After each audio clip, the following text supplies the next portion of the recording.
자, 우리는 크고 작은 상처를 받으며 이 세상을 살아갑니다. 이제 큰 상처를 의미하는 트라우마라는 단어가 사실 일상적으로 사용하는 외래어가 되었습니다. 많은 분들이 신체적 트라우마 혹은 정신적 트라우마로 힘겨워하면서 이 세상을 살아가죠.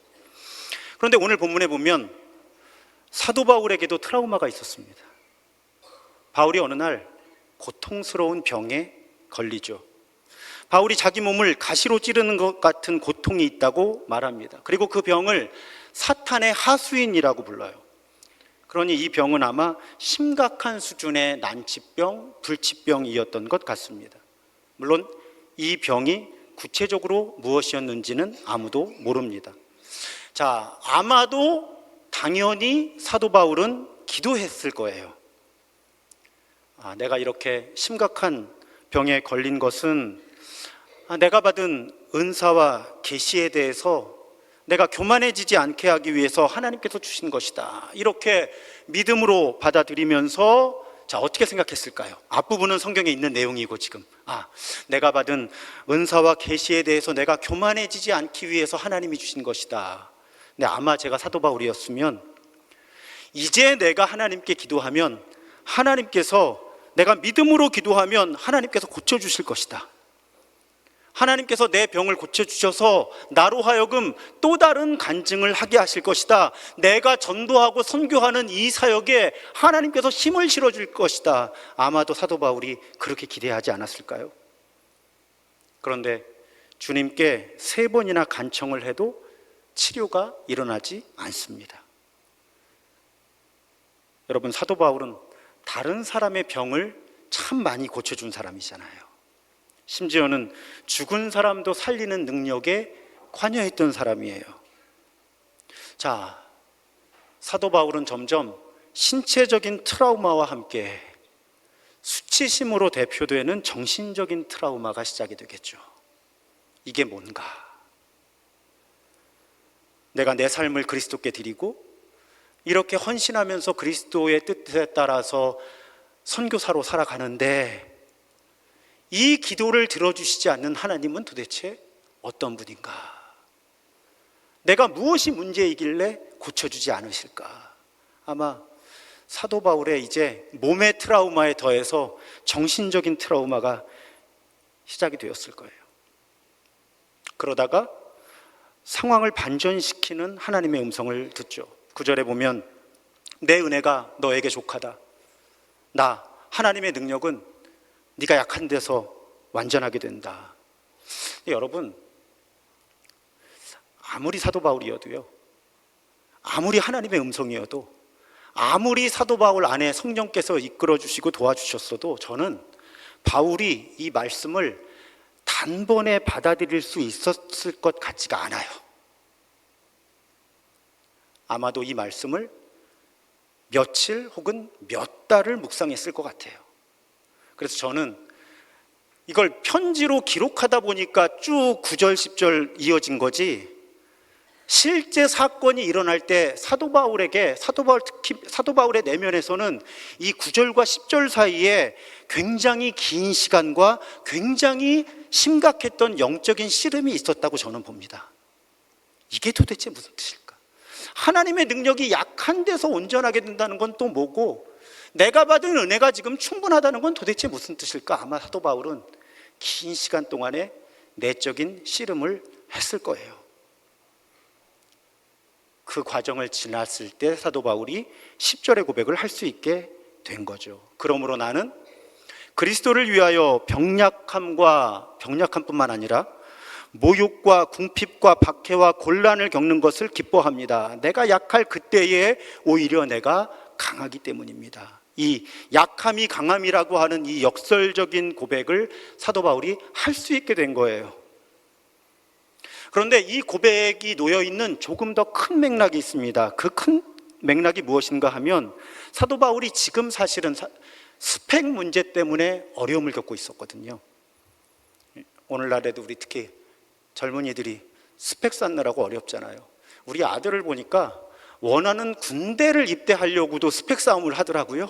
점수 1, 2점 차이로 원하는 군대, 원하는 날짜에 가기도 하고 그렇게 못하게 되기도 하고, 참 스펙 때문에 우리 젊은이들이 어려워요. 그런데 사도 바울도 스펙 때문에 어려웠다는 거예요. 왜냐하면 우리 바울 서신들을 쭉 보면 당시에 교회들을 순회하면서 복음을 전하던 사람들 중에 거짓 교사, 거짓 사도라고 불리는 사람들이 있었어요. 근데 이분들이 어느 교회에 순회하다가 어느 교회에 도착을 하면 그 교인들을 만나서 먼저 자신들의 스펙을 내세웠다는 거예요. 유명한 사람의 추천서를 보여주기도 하고, 자신들의 경력을 앞세우기도 하고, 또 자신들이 경험했던 어떤 영적인 신비한 체험들을 스펙으로 내세우면서 내가 진짜다, 사도 바울이 가짜다, 내가 전하는 복음이 진짜다, 내 스펙을 봐라, 사도 바울이 전하는 복음이 가짜다, 사도 바울 스펙이 뭐가 있느냐. 이런 사람들 때문에 바울이 곤란을 겪었던 거죠. 심지어 바울이 개척한 교회마저도 이 거짓 교사, 거짓 사도들이 제시하는 스펙에 속아서 바울과 바울이 전한 복음을 무시하고 외면하는 일들이 교회에 계속 있었던 거예요. 본래 수준 낮은 사람들을 대하다 보면 어쩔 수 없이 수준이 낮아질 때가 있죠. 그래서 바울이 오늘 본문을 쭉 여러분 읽어보셨겠지만 그 사람들 눈높이에서 자신의 체험을 소개를 합니다. 당시의 사람들은 하늘이 셋째 하늘까지 있다고 봤고요, 그 셋째 하늘이 낙원이에요. 그러니까 바울이 어떤 체험을 이야기하죠? 사실은 자신의 체험이라고 얘기하기보다는 내가 14년 전에 이런 어마어마한 신비 체험을 한 사람을 안다, 이렇게 얘기를 하는데 맥락을 보면 아무리 봐도 바울이 자기 체험을 얘기하는 거예요. 그 3층 천이라고 우리가 부르는 세 번째 하늘, 그 낙원 끝까지 가서 바울은 자신이 사람이 표현할 수 없는 수준의 계시를 받았다, 그런 자신의 신비 체험을 스펙으로 이야기하려고 합니다. 그런데 그러다가 말을 바꾸죠. 내가 이런 신비 체험을 내 스펙으로 내세울 수 있는데 내 진짜 스펙은 이 신비 체험이 아니라 내가 이 트라우마를 가지고도 예수 안에서 살아가는 것이 내 진짜 스펙입니다, 이렇게 고백하게 된 거예요. 여러분, 우리가 이렇게 될 수 있을까요? 우리에게 불치병이 있고 혹은 해결 불가능한 문제가 있다고 할 때 사실 우리는 하나님께 기도해서 그 문제가 해결되는 것이 우리의 영성을 증명해주고 우리의 믿음을 증명해주고 하나님과 우리의 관계를 증명해주고 나를 향한 하나님의 사랑을 증명해준다는 구조 가운데 살아왔습니다. 그런데 바울은 지금 그렇지 않다는 거예요. 그 트라우마를 가지고 그리스도 안에서 살아갈 수 있다면 그것이 오히려 믿음을 증명해주고 그것이 우리 그리스도인의 진짜 스펙이라고 선언하고 있는 거예요. 설교자의 아픔과 부담이죠. 정말 약함이 강함이 되는 역설을 받아들이라고 여러분에게 저는 설교해야 되는 입장이잖아요. 트라우마가 진짜 스펙이 될 수 있다고 설교해야 되는데 여러분들의 얼굴을 딱 보면 쉽게 그래야만 한다고 말씀드리기는 힘든 거예요. 그렇지만 제가 분명히 말씀드릴 수 있는 것은 그렇게 할 수 있다면 어떤 일이 일어날까는 제가 말씀드릴 수 있어요. 그렇게 하시라고 말씀드리기는 어려운데 그렇게 할 수 있다면 어떤 일이 일어날 수 있는지는 말씀드릴 수 있어요. 우리가 나의 약함이 곧 강함이라는 약함과 강함의 역설, 내 트라우마가 진짜 스펙이 될 수 있다고 고백할 수 있을 때 사실 우리 삶에는 새로운 가능성이 열리기 시작하죠. 그걸 고백하기 전까지는 내 약함 때문에, 내 트라우마 때문에 할 수 없는 일에 묶여 있을 수밖에 없어요. 내가 이런 상처, 이런 트라우마, 이런 약함 때문에 내가 이것도 할 수 없고 이것도 할 수 없고 이것도 할 수 없고 이것도 할 수 없고 이렇게 살아갈 수밖에 없거든요. 그런데 약함이 강함이 될 수 있다는 그 역설을 받아들이는 순간 포기가 되는 거예요. 내가 약함 때문에 할 수 없는 일들이. 그래서 내가 약함 때문에 할 수 없는 일들에 묶여 있지 않아도 되는 거예요. 이제 그것들을 포기할 수 있게 되니까. 대신 어떤 가능성이 열릴까요? 선택지가 달라지는 거예요. 내가 약함을 가지고서 혹은 한 걸음 더 나가서 약함 때문에 할 수 있는 일들이 새로운 선택지로 보이기 시작하는 거죠. 그러면서 우리 삶에는 새로운 가능성이 열리는 거예요.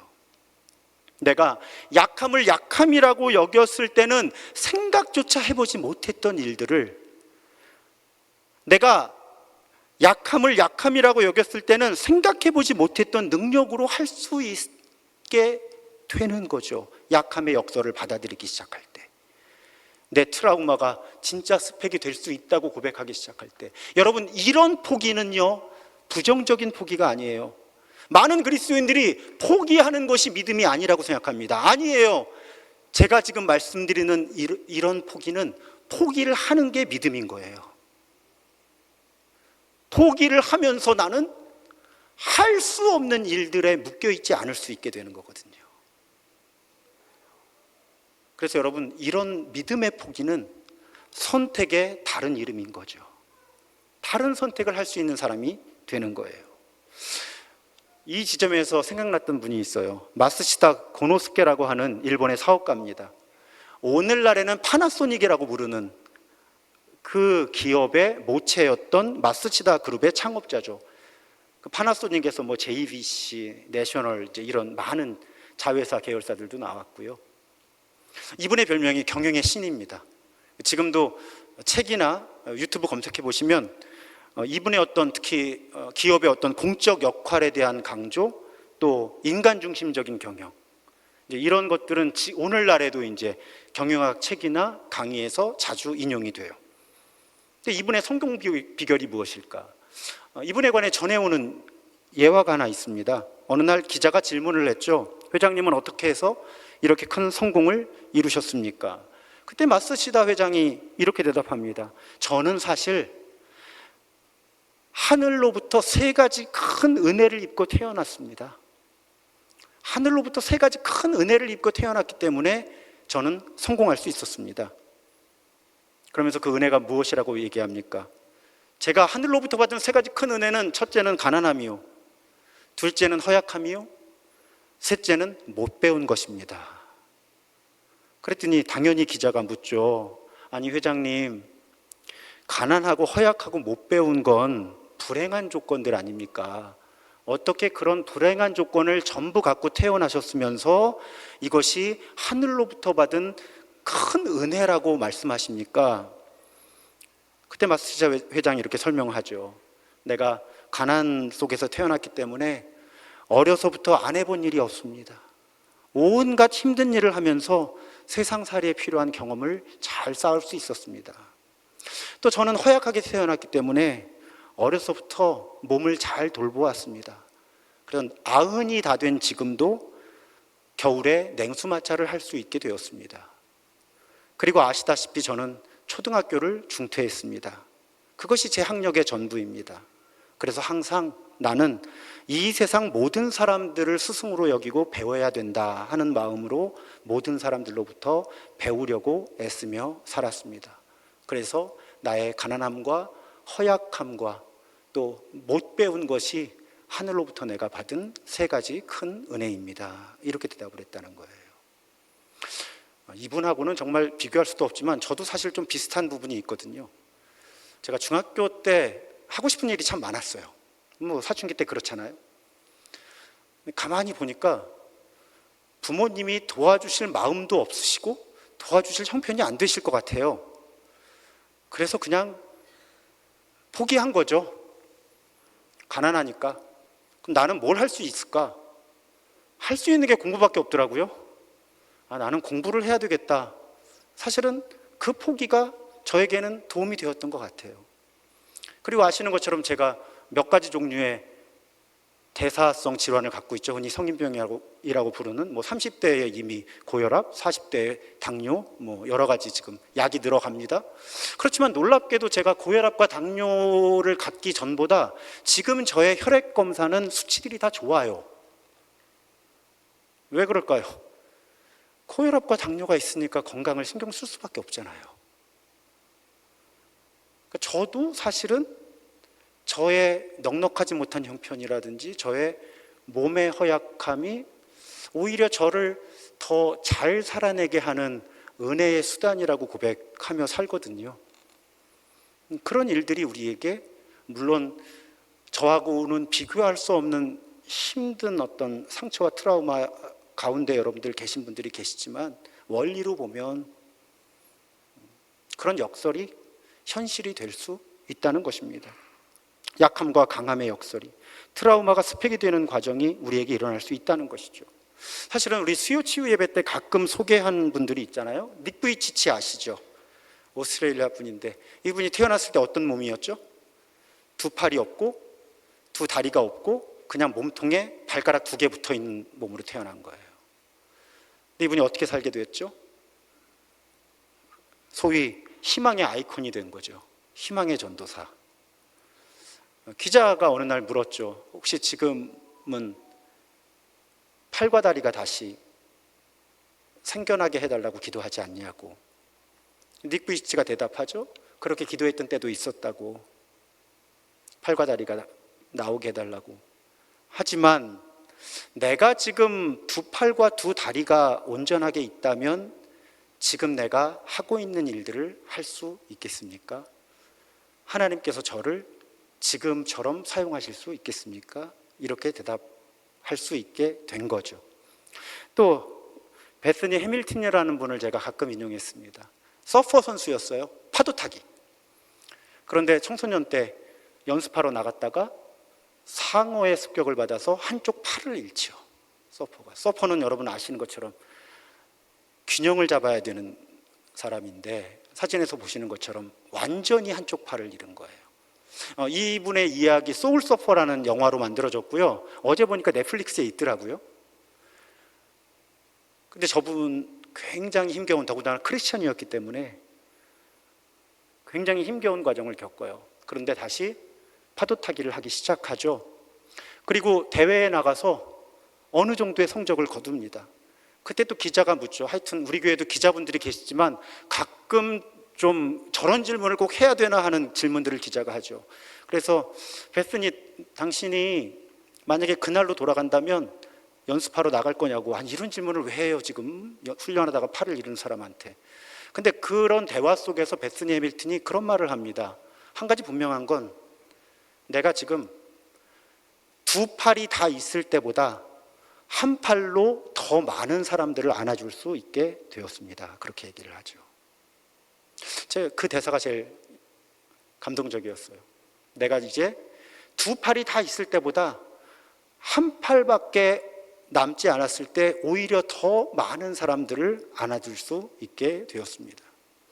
이런 이야기들은 전부 약함이 강함이 될 수 있고 트라우마가 진짜 스펙이 될 수 있다는 그런 삶의 경험들. 물론 여러분 이 베스니 해밀턴이나 닉 부이치치는 아주 힘겨운 과정을 겪죠. 긴 시간에 아주 큰 고통을 겪습니다. 하지만 그 긴 시간과 그 극심한 고통을 통과해서 약함과 강함의 역설을 고백할 수 있었고 자기 삶으로 살아낼 수 있게 된 거죠.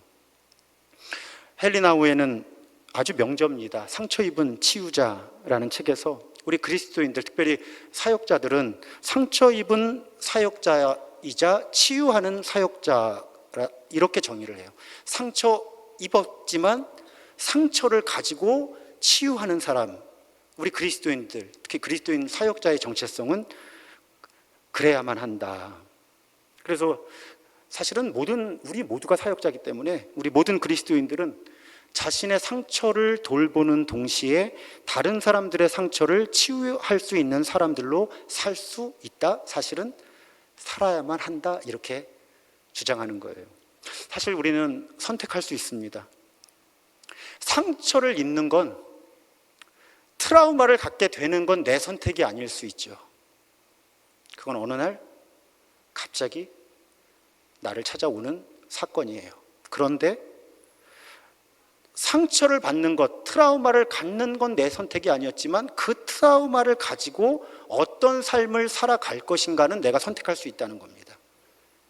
상처를 입었으니까, 상처 받았으니까 상처 주는 사람으로 살 건지, 아니면 받은 상처, 받은 트라우마를 가지고 다른 사람의 상처, 다른 사람의 트라우마를 치유하는 사람으로 살아갈 것인지. 그렇게 우리가 상처 입은 치유자로 살아가는 데 있어서 무엇보다도 필요한 것은 여러분, 자기 자신을 사랑하는 거예요. 우리 트라우마가 있으면 자기를 사랑할 수 없게 되거든요. 죄책감과 수치심에 묶일 수밖에 없어요. 그런데 여러분, 내가 상처를 가지고, 트라우마를 가지고 다른 사람의 치유를 돕는 사람으로 살려면 나를 먼저 사랑할 수 있어야 돼요. 그러면 어떻게 트라우마의 죄책감과 수치심을 극복할 수 있을까? 내 트라우마는 적어도 전부 내 책임은 아니에요. 일단 그 고백이 중요합니다. 내 잘못이 아니다. 거기서 한 걸음 더 나아가서 내 주변에 나를 사랑해주는 사람들을 기억해야 해요. 우리의 죄책감과 수치심을 치유할 수 있는 건 사랑밖에 없어요. 그리고 내가 보지 못하는 것이지 내 주변에는 나를 아껴주고 사랑해주는 사람들이 있어요. 그 사랑을 붙들어야 돼요. 그런 사람을 찾기 힘드세요? 우리에겐 하나님이 계시잖아요. 내 상처, 내 트라우마 속에서도, 어떤 상황 속에서도 내 상태가 어떻든지 내가 하나님께서 사랑하시는 하나님의 자녀라고 고백할 때 우리는 죄책감과 수치심, 안 가져도 되는 죄책감과 수치심을 넘어설 수 있게 되는 거고요. 그럴 때 우리의 상처와 트라우마는 절망의 표현에서 소망의 표현이 될 수 있게 되는 거죠. 그렇게 우리가 하나님의 사랑 안에서 우리의 트라우마가 스펙이 되는 과정, 여러분 거기서 정말 중요한 것은 우리가 예수님의 트라우마를 묵상하는 거예요. 우리 알잖아요. 예수님께서는 우리가 상상하기도 힘든 육체적인 트라우마와 정신적인 트라우마를 감당하셨어요. 하지만 예수님께서는 그 트라우마를 통해서 이 세상에 하나님의 나라를 회복시키셨죠. 악을 정복하신 거예요. 우리에게 영원한 생명을 주신 거예요. 예수님의 트라우마가 새로운 사람들, 새로운 세상을 만들었고 지금도 만들어가고 있는 거예요. 여러분 지금 보시는 그림이 예수께서 부활하신 상태를 표현하는 그림들을 보면 성경 말씀에 그렇게 되어 있으니까 예수님의 몸에 그 흔적이 남아 있었다는 거죠. 여러분 예수님이 영광스러운 몸으로 부활하셨어요. 그런데 저 트라우마를 그냥 그대로 갖고 계셨어요. 예수님이 왜 저 트라우마를 그대로 가지고 계신 것으로 우리에게 보여주셨을까요? 예수님도 그 몸에 상처를 지니고 계셨고 계시다면 우리도 우리의 트라우마를 수치스럽게 여길 필요는 없지 않을까요?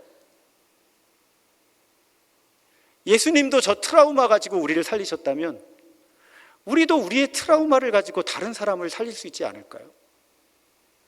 그래서 예수님께서 그걸 우리에게 일깨워 주시기 위해서 영광스러운 몸으로 부활하신 상태에서도 흔적을 보여주신 거죠. 우리에게 예수님이 갖고 계신 트라우마를.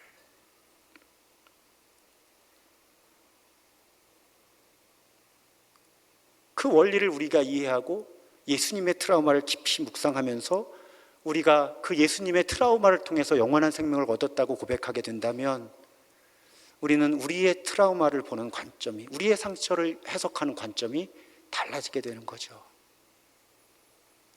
트라우마가 사라지지 않더라도 그 트라우마 잘 붙들고 그 트라우마 가지고 다른 트라우마를 가지고 있는 다른 사람들을 도울 수 있는 힘이 우리에게서 나오게 되는 거죠.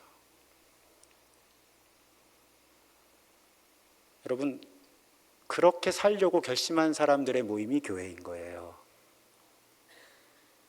내가 이 약함과 강함의 역설을 받아들이고 내 트라우마가 하나님을 통해서 내 진짜 스펙이 될 수 있다고 고백할 때 우리는 상처 입은 다른 사람들을 공감하고 그들을 환대할 수 있는 공간이 우리 주변에 이렇게 만들어져요. 내가 내 트라우마를 받아들이지 않으면 그런 공간이 만들어지지 않아서 트라우마를 갖고 있는 다른 사람을 도울 수가 없어요. 그런데 약함과 강함의 역설을 받아들이면, 그리고 내 트라우마를 받아들이면 나에게 공간이 만들어지는 거예요. 트라우마를 가지고 있는 다른 사람들과 함께 할 수 있는 공간. 그러면 그 공간에 다른 사람들도 함께 할 수 있지만 상처 입은 치유자이신 예수님께서 함께 하실 수 있게 되는 거죠. 그래서 함께 치유가 일어나는 은혜의 공간이 교회에 마련되는 거예요. 이런 원리에 대해서 헬리나 오웬이 이렇게 기록합니다. 기독교 공동체는 상처가 치료되고 아픔이 경감되어서가 아니라 상처와 아픔이 새로운 비전을 위한 출구나 기회가 되기 때문에 치유의 공동체가 될 수 있습니다. 우리가 서로 고백할 때, 서로의 소망이 깊어지며 서로의 나약함을 공유할 때 앞으로 우리에게 주어질 힘을 기억하게 됩니다. 여러분, 제가 하나 부탁을 드릴게요. 다른 사람들 문제 해결해 주려고 하지 마세요. 다른 사람을 내가 치유해 주겠다고 하지 마세요. 아주 많은 분들이 좋은 의도로 그런 시도를 하시다가 서로가 망가지는 일을 경험하는 거예요. 우리는 그냥 상처 입은 사람으로서 상처 입은 다른 사람과 함께 하는 거예요. 내가 아픈데 저 사람도 아프구나 하고, 그 아픔을 공감하고 그 아파하는 사람을 환대하면 거기 은혜의 자리, 치유의 자리가 만들어져서 상처 입은 치유자이신 그리스도께서 치유해 주시는 거예요. 저는 담임 목사지만 제가 여러분을 치유할 수 없어요.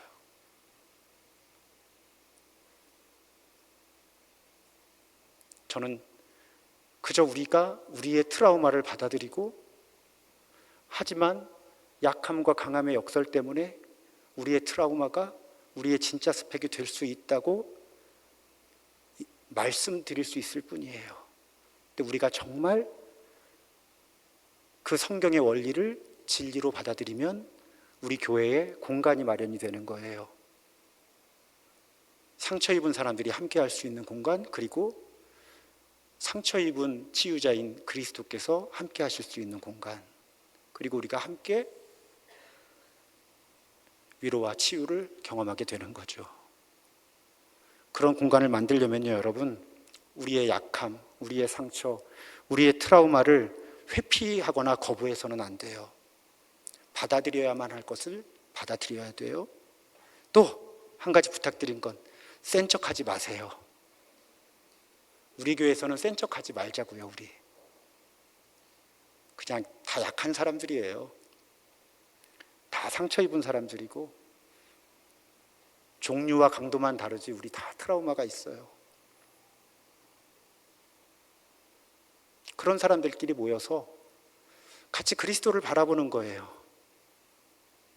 자신의 트라우마로 우리를 살리신 그리스도. 그런 그리스도의 이야기를 서로 나누면 그 자리에서 상처 입은 치유자이신 그리스도께서 이끌어 주시는 치유와 회복이 일어나는 거죠. 오늘 맥주감사절입니다. 무조건 감사하자고 말씀드리기 힘들었어요. 그래서 오늘 설교의 논리를 찾았습니다. 우리가 내 약함을 받아들이면서 약함이 강함이 되는 역설, 트라우마가 진짜 스펙이 되는 그 원리를 고백하게 될 때, 또 그 고백에 일관되게 살아갈 때 정말 우리의 트라우마가 스펙이 되는 사건이 일어날 줄로 믿습니다. 오늘 맥주감사절에 그 고백을 회복하면서 새로운 삶의 리듬이 시작되는 우리 모두가 되기를 주님의 이름으로 축복합니다. 이제 성찬을 받겠습니다. 여러분, 저 성찬상은요, 예수님의 트라우마입니다.